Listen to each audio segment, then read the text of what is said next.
So namaste. My name is Arun Janardhanan, and we have with us our team who travelled from Chennai, Mr. Vasanji, and Mr. Ilancheranji.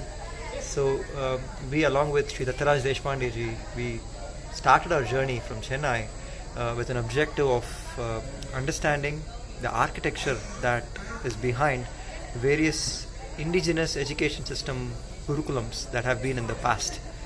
So Gurukulams are, as you might have already seen and see it getting revived in its great glory today, has been our indigenous education system of the past. We are at one such Gurukulam here near Sringeri, this is called Prabodhini Gurukulam.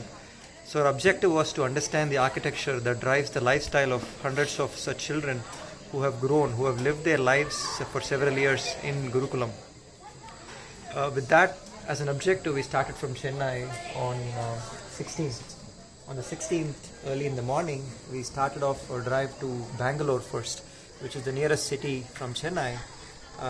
In Bangalore, after a very initial visit to one of the Gurukulams which were inside the city itself, which was an educational institution which is trying to set up its own Guru Parampara.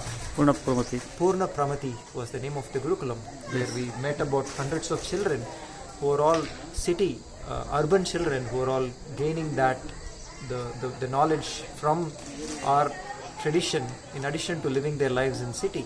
After that brief experience, we then drove to the outskirts of Bangalore and we did experience the next important Gurukulam there, which is Vidya Kshetra.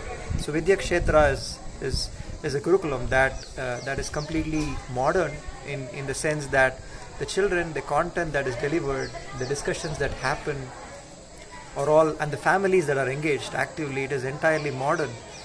We met with the founder and their team, the huge families that come there, and they have a sprawling campus, which was fantastic.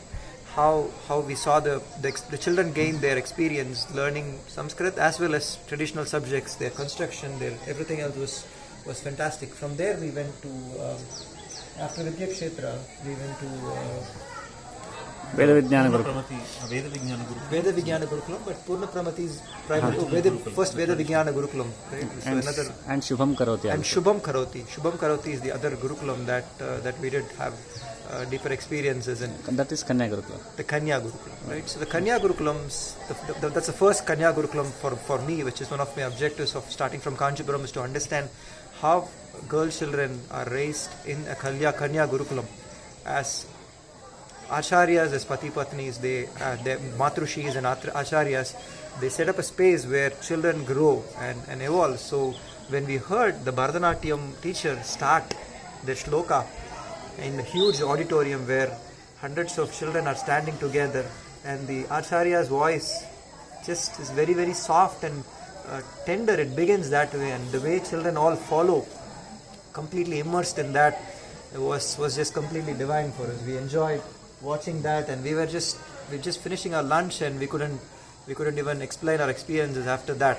So once we then distributed among ourselves to go to different kutirs, different places of learning centers. So Gurukulam is where learning happens, where they live. As you can see, children are just living their lives, and in addition to that, they are engaged in a certain activity that becomes their prayoga, that's their practice as well. And then this learning is just blending with their lives, which is what I personally feel, and we all personally feel modern education should transform itself into. So having experienced that with all the girl children there and interacting with them, they were doing agriculture, they were doing farming, they were doing boards, they were doing hard labor work around building, and they were placing tiles in some of the parts. So watching that was fantastic. So anything else I'm missing, perhaps you can also remind me. Yes. So Gurukulams, we started, like Arunji mentioned, to look at the architecture of Gurukulam. But what we have learnt in the process is the architecture, the lifestyle, the knowledge or transmission of knowledge, everything is infused in one single unit. There is no, it is not a Western idea of you separating the architecture and then the knowledge and the life and the day-to-day activities and what they learn and teach. So it is all infused into one single unit, which is the primary learning for us in this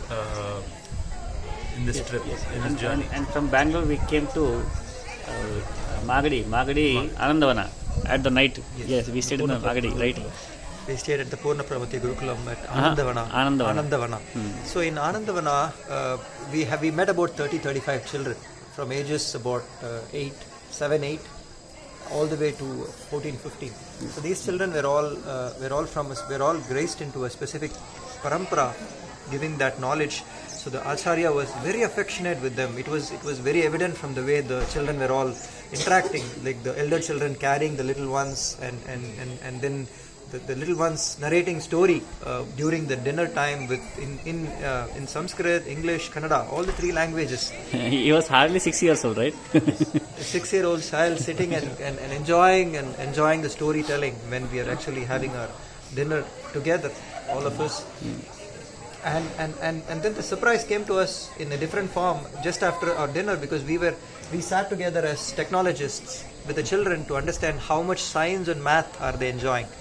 This was enjoying or learning? Learning. How much are they learning? When you say enjoying, people don't understand. I keep saying enjoying because I try to tell them that there is a lot of joy behind science and math, but the objective was to find out from them how much they have been learning, how much exposure do they have to modern science and math. Because we were absolutely clueless, because they were very good in Sanskrit, shlokas and conversation. They're very affectionate. Their eyes are gripped to us like they're just looking at us and every second soaking in what we can offer.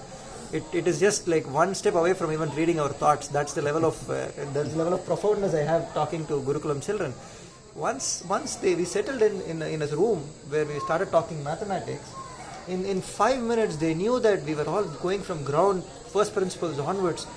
The eagerness with which they latched on, and this is the opportunity to ask questions.